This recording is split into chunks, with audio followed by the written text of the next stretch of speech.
सबको लगता है कि सरकार जो है फांसीवादी है, ऐसे लगता है कि नहीं? फांसीवादी है ऐसे लगता है? मुझे लगता है बेवकूफ है, एक नंबर का बेवकूफ सरकार है।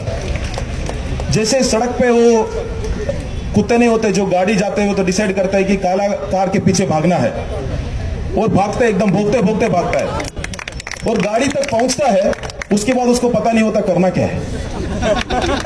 हर बार पहुंचता जरूर है, भोगता भी बहुत है, पहुंचने के बाद उसको ऊपर पता नहीं होता करना क्या है। पहले पूछा आप लोगों से काला धन मिटाना चाहिए कि नहीं, आपने सब बोला हाँ। क्या लेके आया? नोटबंदी। वही उस गाड़ी के पीछे भागना था। नोटबंदी लेके आने के बाद क्या हुआ? उन्होंने बोला कि काला धन वापस आया, 100% से ज्यादा पैसा वापस आ गया, कुछ तो नकली नोट भी आरबीआई के पास आ गए।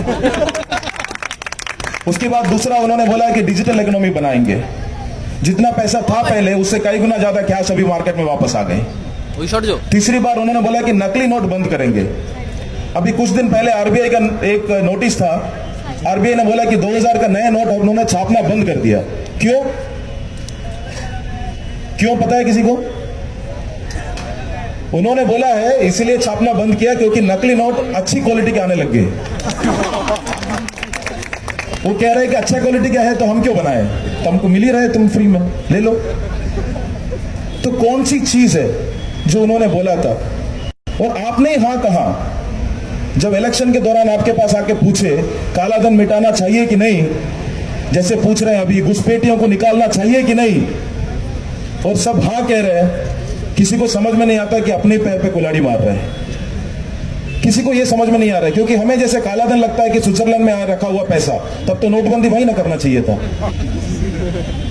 हमें लगता है कि किसी का बिस्तर में रखा हुआ 300 करोड़ के पैसा है काला धन, ये समझ में नहीं आता। जैसे ऑटो रिक्शा वाले को 100 रुपया देता है और अगर वो नहीं बताता किसी को और उसका पैसा बढ़ जाता है तो वो भी काला धन है। अपना घर के जो है माँ है, वो अगर पैसा इकट्ठा करके 1 लाख कर लिया पैसे कैश में, वो भी काला धन है। अगर कोई दुकानदार, कोई रेडी वाला, कोई भी इस तरीके से पैसा कमाता है, वो भी काला धन है। क्योंकि काला धन 2 तरीके से था, एक जो है इलीगली कमाया हुआ, अवैध तरीके से बनाया हुआ, और दूसरा है अनडॉक्यूमेंटेड। और इंडिया में जो इनफॉर्मल इकोनॉमी है, करीबन 85 से 90% इनफॉर्मल इकोनॉमी है जिसमें अनडॉक्यूमेंटेड है। जब ये सवाल पूछते हैं और बिना सोचे समझे आप हाँ कहते हैं तो अपने पैर पे कुल्हाड़ी मारते हैं। नोटबंदी में परेशान कौन हुए? परेशान कौन हुए नोटबंदी में? 3 महीने तक कौन, किसके पास पैसा नहीं था? आम जनता के पास, पैसा वाले के पास नहीं था, आम जनता परेशान हुए। और ये पूरा इसके बाद आज अगर अर्थव्यवस्था इस हालत में है, उसका भी कारण वही है, वहीं से शुरू हुआ था नोटबंदी। उसी 8% का ग्रोथ था, वहां से लेकर हम आज तक यहाँ पे आ गए। इसी तरीके से जब आपसे पूछते हैं कि घुसपैठिए, यहाँ पे शायद आप ना बोलेंगे क्योंकि आप अवेयर है। मैं हर जगह कम से कम 30 या 40 शहर में जा चुका हूं और इसी बात पे बात कर रहा हूं। कहीं भी जाके पूछता हूं घुसपैठियों को निकालना चाहिए कि नहीं, सब खुल के बोलते हैं कि हाँ। और उसके बाद आगे पूछता हूं कि घुसपैठिया है कौन, और सरकार कैसे तय करेगी कि कौन घुसपैठिया है और कौन नहीं है, तब वो सोचने लग जाते हैं। कैसे तय करेंगे कि सरकार एक घुसपैठिया है कि नहीं? सरकार के पास एक ही तरीका होता है, किसी भी अगर मैं जिंदा हूं ये प्रूव करने के लिए मुझे लाइफ सर्टिफिकेट देना है। मैं जाऊंगा अगर ऑफिस में और बोलूंगा मैं जिंदा हूं, मुझे पेंशन दे दो, तो बोलेगा नहीं, तुम सर्टिफिकेट लेके आओ गेस्टेड ऑफिसर का सिग्नेचर। और इस साल का मैं लेके जाऊं, अगर मान लो पिछला साल का नहीं दिया, तब भी पूछेगा कि पिछले साल का पहले लेके आओ, तभी मानेंगे तुम इस साल जिंदा हो। क्योंकि डॉक्यूमेंट के अलावा सरकार कुछ नहीं जानता। तो घुसपैठी मतलब जिसके पास डॉक्यूमेंट नहीं है, जिसके पास कहीं भी तरीके से डॉक्यूमेंट नहीं है। अगर यही सवाल दोबारा पूछा जाए कि ऐसे लोग जिनके पास डॉक्यूमेंट नहीं है, उनको बाहर फेंक देना चाहिए कि नहीं, तब आपकी जो है थोड़ी बहुत आंसर बदलने लग जाते हैं। और किस तरीके से डॉक्यूमेंट, किन के पास नहीं होती है डॉक्यूमेंट? गरीबों के पास नहीं होती, जो आदिवासी है उनके पास नहीं होती, जो महिलाएं हैं शादी करके कहीं दूसरी गांव में जाते हैं उनके पास नहीं होती, जिनके गांव में बाढ़ आते हैं उनके पास नहीं होती, जो माइग्रेंट है यहाँ से कहीं मुंबई दिल्ली में जाके काम करते हैं, जुगिया में रहते हैं, वहां पे आग लग जाते हैं, कहीं पे डॉक्यूमेंट नहीं होते, उनके पास नहीं होती। डॉक्यूमेंट किन किन के पास नहीं होती। और ये हमने सीखा, आसाम एनआरसी करने के बाद हमने सीखा कि कि किन किन के पास नहीं होती, क्योंकि डॉक्यूमेंट के बेसिस पे अगर आप एक्सरसाइज करेंगे तो आप ना ये कर पाएंगे ढंग से, ना तरीके से कर पाएंगे, और कोई तरीका भी नहीं है इसको करने के लिए। ये जब आसाम में करने के बाद उनको समझ में आया, तब उनको लगा कि इसके लिए कुछ पॉलिटिकली कन्वीनियंट रिजल्ट नहीं आया, तो 1600 करोड़ खर्च करने के बाद 6 साल लगाया, 1600 करोड़ खर्च किया, 50,000 से ऊपर एम्प्लॉय जो है वहां पे सारा काम धंधा छोड़ के एनआरसी कर रहे थे। ये सारे करने के बाद क्योंकि रिजल्ट जो है पॉलिटिकली कन्वीनियंट नहीं था, तो उन्होंने बोला उसको हम रिजेक्ट करेंगे। 1600 करोड़ किसका पैसा था? जो सीजेई है रंजन गोगोई, उनके पेंशन से लेना चाहिए मुझे लगता है, अगर इसको रिजेक्ट करता है तो। किसका पैसा था? इतना पैसा खर्च क्यों किए? वो 1000 करोड़ जो है वहां पे बीएसएफ जवानों को अगर सुविधा दे दिए होते तो आगे उतना अच्छा से काम हो जाता। क्योंकि जब आप नफरत से काम करते हैं तो सिर्फ अंधा नहीं होता, आपका सोच भी बंद हो जाता है, क्योंकि आप एक नफरत के तौर पे काम करते हैं। नफरत से किसी का भला नहीं हो सकता। कम से कम मुसलमानों को तो इस सरकार को धन्यवाद कहना चाहिए, क्योंकि आपसे तो ये सच बोलता है, हिंदुओं को तो झूठ बोलता है, खुलेआम झूठ बोलता है। हिंदू मुसलमानों को तो बोलता है कि तुम टारगेट हो, कम से कम तुम, आप मुसलमान तो डॉक्यूमेंट बनाने को तो शुरू कर दिया। हिंदुओं को बोलता है कि तुम टारगेट हो ही नहीं, तो बैठा रहता है, बाद में पता चलता है 19 लाख में 13 लाख 14 लाख तो हिंदू ही निकले, क्योंकि उनको बेवकूफ बना दिया। और यही चल रहा है अभी आज भी। और सीएबी सिटीजनशिप अमेंडमेंट बिल लेके आया, क्या कि जो चीज वो आसाम में किया वो चीज पूरा देश में करना चाह रहे हैं, और इस तरीके से करना चाह रहे हैं कि पॉलिटिकली कन्वीनियंट रिजल्ट आ जाए। जब तक नहीं आता तब तक करते रहेंगे, रिटरेटिव प्रोसेस है। और उसमें ये बता रहे हैं कि अगर आपके पास डॉक्यूमेंट नहीं है, पहले चीज तो आपको ये प्रूव करना होगा कि आप इलीगल इमिग्रेंट है।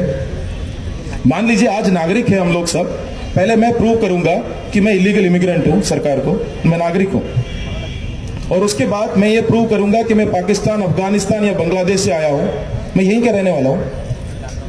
और उसके बाद मैं रेफ्यूजी बनूंगा, नागरिक से रेफ्यूजी बन गया, और उसके बाद रेफ्यूजी बन के मैं सरकारी दफ्तर में जाके क्यू में खड़ा रहूंगा कि मुझे नागरिकता वापस मिलने के लिए। मैं आज नागरिक हूं, पहले मुझे इलीगल इमिग्रेंट बनाएगा, मैं हिंदुओं की बात कर रहा हूं, पहले मुझे इलीगल इमिग्रेंट बनाएगा, फिर मुझे रेफ्यूजी बनाएगा, फिर मुझे नागरिकता के लिए अप्लाई करना पड़ेगा, तब मुझे नागरिकता मिलेगी। किसको बेवकूफ बनाना चाहते हैं? ये समझ नहीं रहे कि, पर इनका इतना पता है हमारे देश ऐसा है, अगर बिजली चली जाती है तो किसी को दुख नहीं, कोई गुस्सा नहीं आता किसी को। बिजली जाती है तो सब ऐसे बैठे रहते हैं, मैक्सिमम जो है बगल वाले घर पे देख लेते हैं कि उसका भी गया है कि नहीं। अगर उसका भी गया है तो ठीक है, सारे मोहल्ले का मुद्दा है, सिर्फ मेरा नहीं है। एक नोटबंदी में भी यही हुआ, मैं लाइन में खड़ा हूं तो क्या, वो भी तो खड़ा है, हम सब खड़ा है, इसलिए कोई दिक्कत नहीं। वो ये करने के बाद, पर 6 घंटे के बाद भी अगर बिजली वापस आती है ना, तो हम सबको खुशी जरूर होती है। 3 घंटे के बाद बोलेंगे, अगर हॉस्टल में देखेंगे कोई कॉलेज के, तो ऊ करके आवाज आएगा सर, एकदम खुशी से पागल हो जाता है कि बिजली वापस आ गई। जो जाना नहीं चाहिए था वो चला गया तो आपको गुस्सा नहीं आया, पर जब वापस मिला आपको खुशी मिली। यही साइकोलॉजी का यूज कर रहे हैं। नागरिकता जब आपसे छीन लिया जाएगा आपको गुस्सा नहीं होगा, पर एहसान करके आपको दिया जाएगा वापस, तो आपको लगेगा ये सरकार हमारी नागरिकता तो दे दी, बहुत कितनी अच्छी सरकार है। उसको ये समझ में नहीं आता कि वो नागरिक था और 3-4 साल बर्बाद हुए उसके बाद भीख मांग के उसको नागरिकता मिली। ये क्लैरिटी जो है, ये समझाना भी नहीं चाहता, किसी को डराना चाहता है, पर बाकी सबको जो है बेवकूफ बनाना चाहता है। ये कंटिन्यूअस कोई भी एक चीज में, और अगर कोई इस बात पे सवाल पूछता है तो यही बना दिया जाता है कि आप देशद्रोही है, आप ये है, आप आतंकवादी है, आप टुकड़े टुकड़े गैंग है। हम लोग एक सिंपल सा एक एग्जाम्पल देना चाहते हैं कि हम सवाल क्यों पूछना चाहिए। मेरा मीडिया के भी साथियां हैं, वो भी सवाल पूछने कई टाइम से बंद कर दिए। अगर हम एक शामियाना बनाते हैं घर पे, बेटी का शादी है, बेटे का शादी है मान लीजिए, और उसके बाद बांस की कुछ हम गाड़ते हैं मिट्टी में, तो सबसे पहले हम क्या करते हैं? गाड़ने के बाद उसको जोर से हिला के देखते हैं। वो इसलिए हिला के देखते हैं कि वो मजबूत है कि नहीं, हम देखना चाहते हैं, इसलिए नहीं कि शामियाना को हम गिराना चाहते हैं। एक लोकतंत्र में सवाल उठाना भी इसी तरीके से है हम इसलिए नहीं सवाल पूछते कि सरकार को गिराना चाहते हैं, हम सवाल इसलिए पूछते हैं कि सरकार के निर्णय मजबूत है कि नहीं, ये हम समझना चाहते हैं। क्योंकि जिस तरीके से आप बेवकूफी से डिसीजन लिए जा रहे हैं, निर्णय लेने के लिए निर्णय लिए जा रहे हैं, 70 साल से कुछ नहीं हुआ इसलिए हम यहां से एक ऐतिहासिक निर्णय लेंगे, और उसी हफ्ते में जो है हम वापस वही ऐतिहासिक निर्णय को दूसरी ऐतिहासिक निर्णय से वापस लेंगे और बोलेंगे हफ्ते में 2 ऐतिहासिक निर्णय लिया। इस तरीके से निर्णय लेने के लिए जो आप निर्णय लेते हैं, आपके जो सपोर्टर्स को खुश करने के लिए, उसके कारण देश को बहुत ज्यादा नुकसान हो रहा है। ये समझना जरूरी है। और ये सिर्फ मेरी नहीं है, कई सारे मेरे बाद एक और IAS ऑफिसर रिजाइन कर लिए, उनको भी समझ में आए, कई सारे लोगों को ये चीज समझ में आ रहा है कि देश जिस मोड़ लिया है इसमें खड़े बाहर निकल के लड़ना जरूरी है। अगर आप नहीं लड़िएगा तो मुझे लगता है हम खो बैठेंगे, हम इस देश को खो बैठेंगे। जिस तरीके से मेरे जो फादर है, मेरे माँ बाप ने मुझे जो देश दिया है, मेरा फर्ज बनता है कि ऐसे ही देश जो है मैं अपना बेटे को दूं, मेरा फर्ज बनता है ये। बाकी किसी भी तरीके से मैं उनके शुक्रगुजार हूं कि उन्होंने लड़े, चाहे इमरजेंसी के टाइम पे हो, चाहे आजादी के टाइम पे हो। हर 40 साल में इस देश जो है, इस नौजवान से, हमारे इस देश के नौजवान से कुर्बानी मांगता है। हर 40 साल में मैंने देखा है। अगर 1940 में दिया, लोगों ने दिए, अगर 1970 में दिए तब भी देश ने मांगा तो जनता बाहर उठ के आए और बोले कि हमें जो है लोकतंत्र चाहिए। और आज अगर 40 साल बाद हम सबको दोबारा एक अपॉर्चुनिटी मिला है, जितने नौजवान हैं, हमें एक मौका मिला है ये प्रूव करने के लिए हम इस देश को कितना चाहते हैं और देश के लिए क्या करना चाहते हैं। और मुझे पूरा यकीन है, सिर्फ NRC और NPR नहीं, ये लड़ाई तो सिर्फ NRC और NPR से शुरुआत है।